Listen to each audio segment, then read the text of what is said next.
Welcome back to 60 Minutes.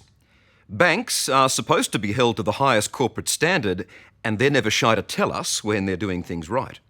But there's a story that our big four banks are not telling you. It's a story of alleged forced evictions and land acquisitions, families losing the homes they've held for generations, and it's been happening with the financial backing of Australian banks.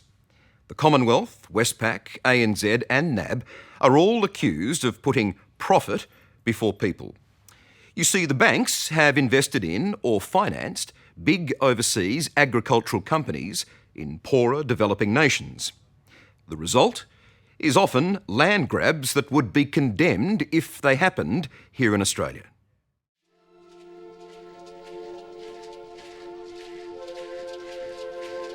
In a remote corner of Brazil, this village ceremony welcomes new visitors to their land, which is their culture and lifeblood.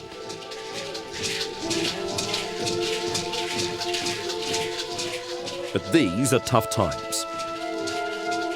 Thousands of hectares of tribal land has been grabbed by neighbouring farmers who've created enormous sugar plantations. In the agricultural boom to feed the world, this has become some of the richest soil on the planet, a prime investment for foreign banks. Thank you. Obrigado. But while shareholders reap the rewards, these families are left with virtually nothing. With this ongoing process, the Indians find themselves in a situation of great despair. They're fighting a losing battle though, aren't they? Yeah.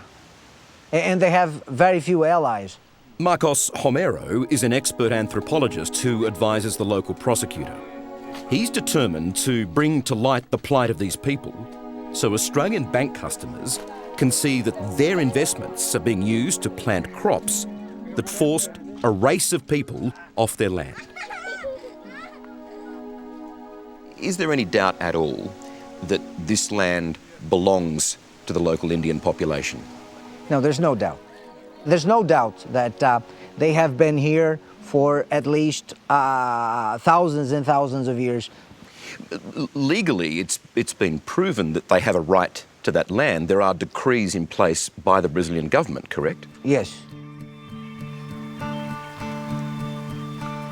Sugar production here has tripled over the past 3 years.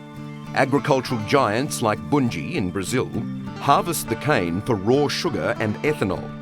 And through a web of companies, our Commonwealth Bank has invested millions in Bungie. The problem is, the sugar cane has been planted on land that local Indians have been desperately and very publicly fighting to reclaim from farmers. So when they were back in their city headquarters in Australia, what was the Commonwealth Bank thinking when they thought it was good business to invest in a company 15,000 kilometres away that keeps the people of this Brazilian village dirt poor? You have to wonder whether they applied the same ruthless scrutiny to that transaction as they do the millions of their Australian customers who bank with them. They should be aware. I mean, this is a long-running issue. This is an on-the-record public issue. I mean, this is biblical. You search, you seek and you shall find. If you have not found, it's because you have not sought properly. So the most basic of scrutiny by the Commonwealth Bank would have discovered very easily that the company it's investing in, Bungie, is in dispute with the local landowners and that they're using their land for the sugarcane to make money. Definitely. In Brazil, the fight for land rights can be brutal on both sides. Clashes between farmers and Indians are common and sometimes deadly.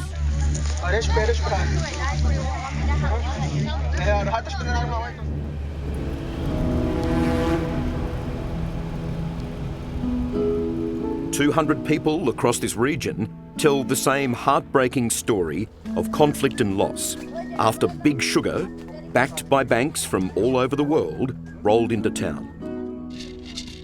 The investors may vary, but not the results.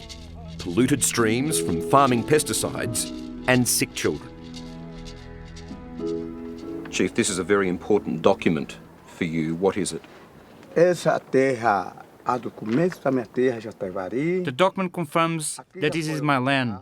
This land has already been assessed. Here's the declaration and signature of the minister, stating that this land has already been recognized as indigenous. Village Chief Alindo celebrated victory in 1995 when Brazil's Justice Department officially declared this traditional land. But the country's president needed to sign off on it, and that still hasn't happened. It seems big agriculture, like Bungie, has political clout.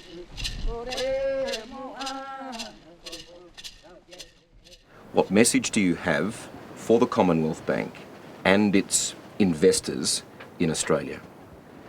Então, isso mesmo que They have to stop. They have to stop sending money to Bungie, because Bungie is occupying our land, planting sugarcane.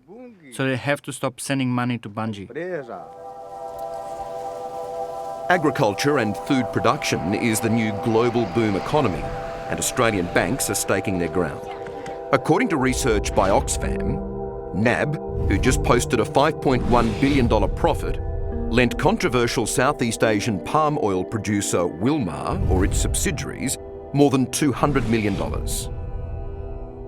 Westpac, who posted a $7.6 billion profit this year, financed logging giant WTK, a company accused of land grabs in Papua New Guinea.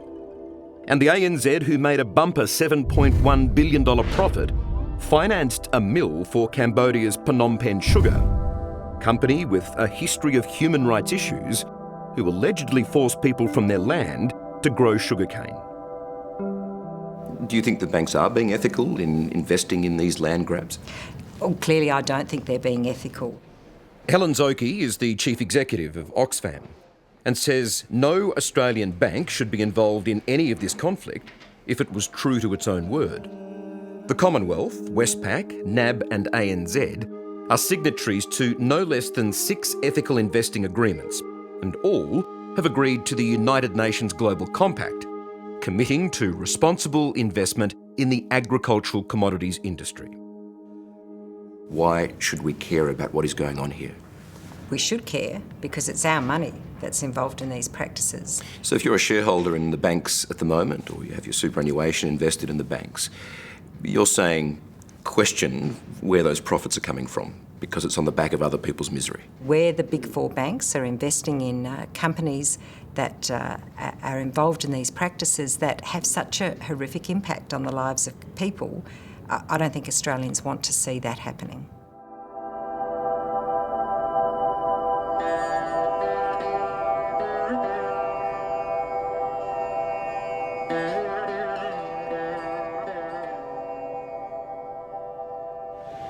The ANZ here in Cambodia is navigating a different set of problems with its controversial investment.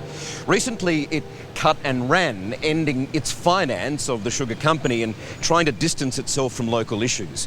But the bank is under increasing pressure to now help fix the mess it left behind.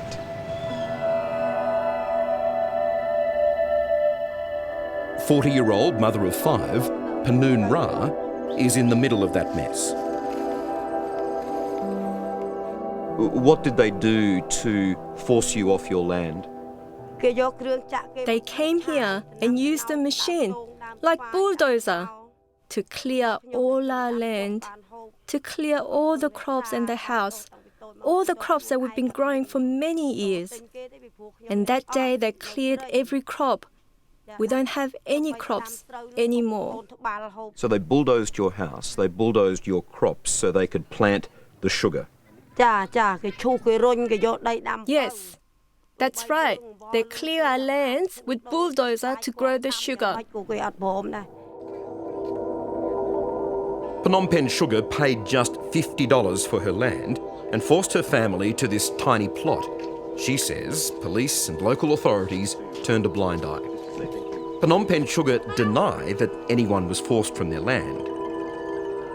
Amongst the impoverished conditions, this family treasures these land title documents above all their meagre possessions. Proof, they say, The land is theirs. Do you have a direct message for that Australian bank, the ANZ?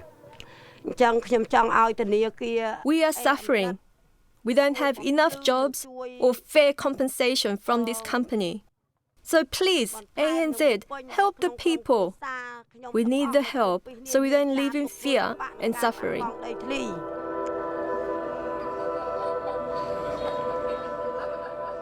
By investing in this sugar mill, what has the ANZ done here?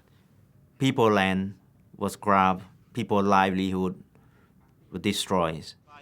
Lawyer Vuthi Eng works for Equitable Cambodia. The ANZ has a very strong presence here. Yes, they work with big company. Like they are not helping the people, but they are involving with land grabbing. They're involving with social problem in Cambodia. He wants the ANZ to pay a minimum of $5 million in compensation to the people of Peace Village.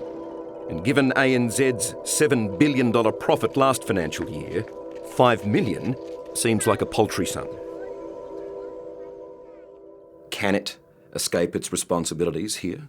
You cannot run away from your responsibilities. You have profited from this business.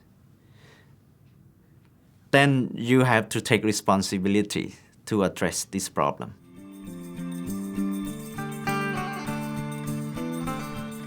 Most Cambodians are Buddhists, peaceful people. But since the ANZ pulled their investment from Phnom Penh sugar, protests like these have become a regular occurrence in Cambodia's capital.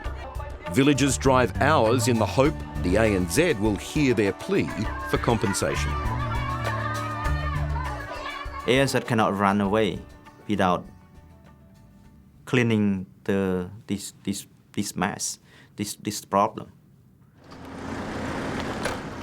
Back in Brazil, our numerous requests for an interview with agribusiness Bungie were declined. So we visited their giant refinery and offices. We're trying to work out why Bungie keeps taking sugarcane from disputed land, from the land of the local Indian population. Okay, you cannot film. They later issued this statement. The lands in question have not yet been affirmed as indigenous by the federal government, and the farmers from whom we source sugarcane grown on these lands are the legal owners, and have been for decades. As such, Bungie's approach has been rooted in legal compliance and due process. We honour our contracts. That said, when these contracts expire at the end of the current harvest, we will not renew them. We asked all the banks for on-camera interviews, but all declined. Instead, they issued us with written statements saying that they're committed to responsible investment. Specifically, the Commonwealth said it wouldn't comment on its relationship with Bungie. The ANZ said compensation is a matter for the sugar mill and not them. And then there's Westpac. After our inquiries, the bank this week announced a new agribusiness policy saying it won't finance agricultural companies that violate the rights of local communities. But with Westpac, it gets more curious. It says it ended its 5-year relationship with WTK back in 2000. But official records were only updated 11 days ago, following inquiries from 60 Minutes.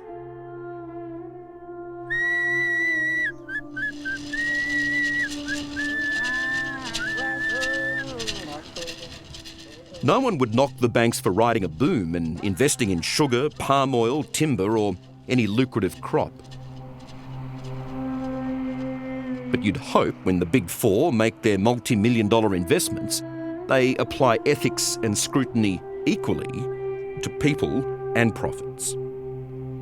If it's good enough to do due diligence to make sure you get a return on your investment in a money sense, why isn't it good enough to do due diligence to make sure you get a return on investment on your reputation, on the public perception of how you operate as a financial institution? Surely that's a really important part of what their business model should be.